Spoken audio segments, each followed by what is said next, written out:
आदरणीय धर्म प्रेमी सज्जनों, सादर नमस्ते। मैं जेठालाल विश्वकर्मा आप सभी का हार्दिक अभिनंदन करता हूँ। महाभारत द्रोण पर्व अध्याय 21। ये कथा आपको सत्य महाभारत से सुनाई जा रही है। आज का प्रसंग है अर्जुन का जयद्रथ पर आक्रमण और उसका वध। महर्षि वेदव्यास जी महाभारत में आगे लिखते हैं, तब राजा धृतराज जी ने पूछा, हे संजय, उस अवस्था में कुरुवंशी राजा घोरसरवा के मारे जाने पर पुनः जिस प्रकार युद्ध हुआ वो मुझे बताओ। संजय कहते हैं, हे राजन भरत भूषण धृतराज जी, राजा घोरसरवा के परलोकगामी हो जाने पर महाबाहु अर्जुन ने श्री कृष्ण जी को प्रेरित करते हुए कहा, हे महाबाहो, सूर्य तीव्र गति से अस्ताचल की ओर जा रहा है, अतः हे श्री कृष्ण जी, जहाँ राजा जयद्रथ खड़ा है आप इन घोड़ों को शीघ्रता पूर्वक उधर ही हाकिए।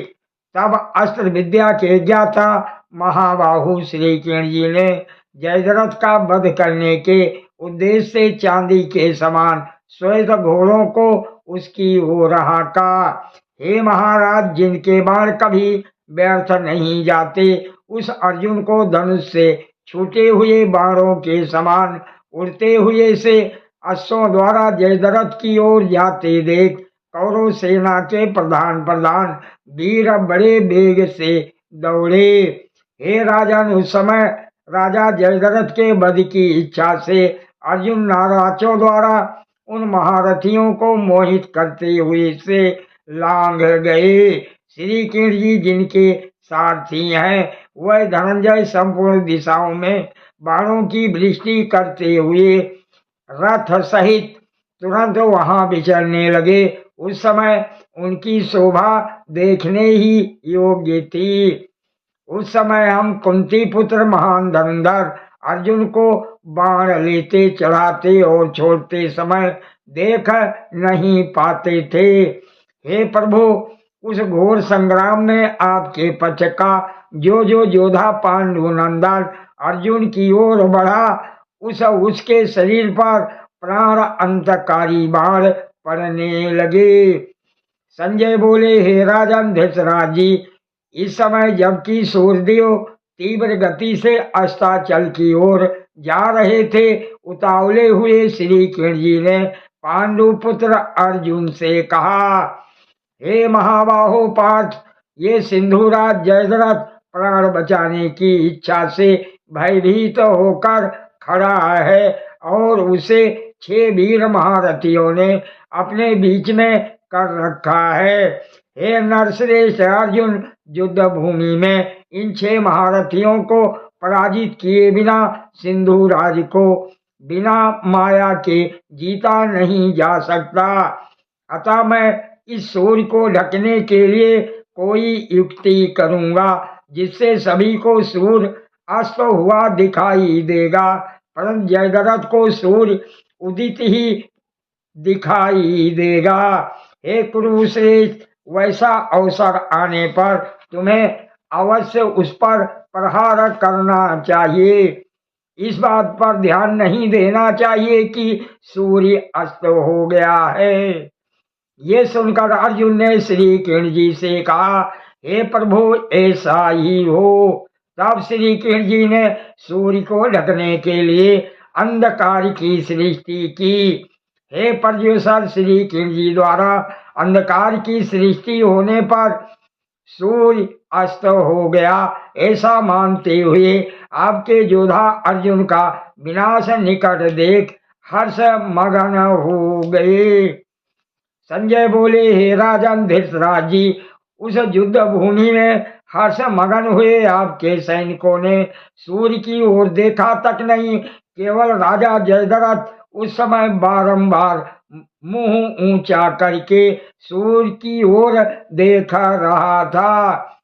सिंधुराज जयद्रथ जब इस प्रकार सूर्य की ओर देखने लगा, तब श्री कृष्ण जी पुनः अर्जुन से इस प्रकार बोले, हे भरत कुलभूषण, देखो ये वीर सिंधुराज अब तुम्हारा भय छोड़कर सूर्य की ओर दृष्टिपात कर रहा है। हे महाबाहो, इस दुरात्मा के वध का यही अवसर है। तुम शीघ्र इसका मस्तक काट डालो और अपनी प्रतिज्ञा पूरी करो। श्री किरण जी के ऐसा कहने पर प्रतापी पांडुपुत्र अर्जुन ने सूर्य और अग्नि के समान तेजस्वी बाणों द्वारा आपकी सेना को मौत के घाट उतारना आरंभ किया। उन्होंने कृपाचार्य जी को 20, कर्ण को 50 तथा राजा शल्य और दुर्योधन को 6 बाण मारे। संजय बोले, हे राजन धृतराज जी, इसी प्रकार महाबाहु पांडुपुत्र अर्जुन ने आपके अन्य सैनिकों को भी बाणों द्वारा गहरी चोट पहुंचाकर राजा जयद्रथ पर धावा किया।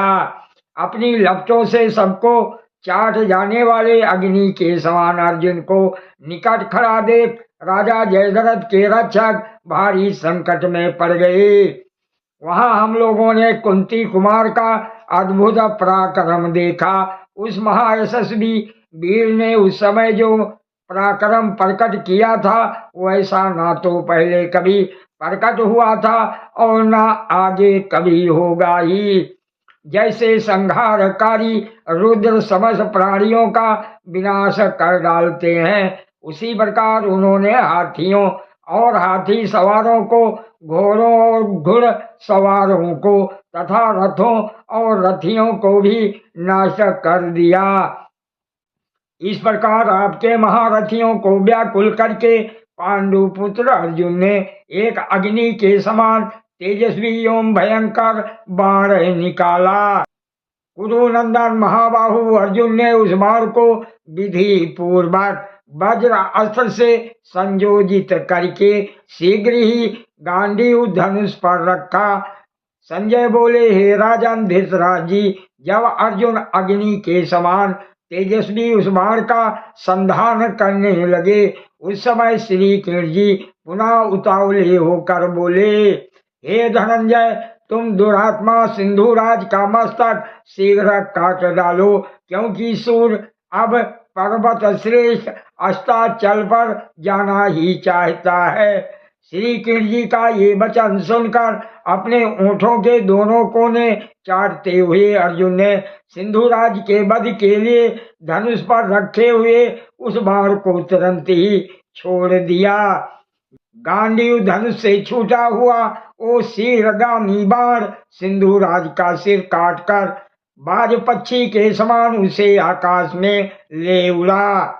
संजय बोले, हे राजन, हे भरत भूषण धृतराज जी, किरीटधारी अर्जुन के द्वारा सिंधुराज जयद्रथ के मारे जाने पर श्री कृष्ण जी ने अपने रचे हुए अंधकार को समेट लिया। संजय बोले, हे भूपाल, हे नृपश्रेष्ठ, तब सेवकों सहित आपके पुत्रों को ये ज्ञात हुआ कि इस अंधकार के रूप में श्री कृष्ण जी द्वारा फैलाई हुई माया थी। संजय बोले, हे राजन धृतराज जी, इस प्रकार अमित तेजस्वी अर्जुन ने आपकी 8 अछौड़ी सेनाओं का संहार करके आपके दामाद सिंधुराज जयद्रथ को मार डाला। हे परजेश्वर, जयद्रथ को मारा गया देख आपके पुत्र दुख से आंसू बहाने लगे और अपनी विजय से निराश हो गए। हे राजन, कुंती पुत्र द्वारा जयद्रथ के मारे जाने पर श्री कृष्ण और शत्रु संतापक महाबाहु अर्जुन ने अपना अपना शंख बजाया। संजय बोले, हे राजन धृतराज जी, हे भरत भूषण, तदंतर भीमसेन वृष्णि वंश के सिंह सात्यकी युधा मन्नु और पराक्रमी उत्तम मौजा ने पृथक पृथक शंख बजाए। हे राजन, उस महान शंखनाद को सुनकर धर्मराज युधिष्ठिर को यह निश्चय हो गया कि महात्मा अर्जुन ने सिंधुराज जयद्रथ को मार दिया है। विशेष जयद्रथ वध के संबंध में लोगों में बहुत भ्रांत धारणा है। ऐसा लोक प्रवाद है कि श्री कृष्ण जी ने दिन में ही अपनी माया से सूर्य को अस्त कर दिया। जब अर्जुन जयद्रथ को मारने की प्रतिज्ञा पूर्ण नहीं कर सका, तब अर्जुन के आत्मदाह के लिए चिता बनाई गई। अर्जुन भस्म होने के लिए जब उस चिता पर बैठ गया, तब उसका धनुष और बाण भी चिता पर रख दिया गया कि उन्हें भी अर्जुन के साथ ही जला देना चाहिए, अन्यथा इन्हें देख देख कर हमें अर्जुन की याद आती रहेगी। उधर जब कौरवों ने देखा कि अर्जुन स्वयं जल मरने के लिए चिता पर बैठ गया है, तब वह भी तमाशा देखने के लिए चिता के चारों ओर खड़े हो गए।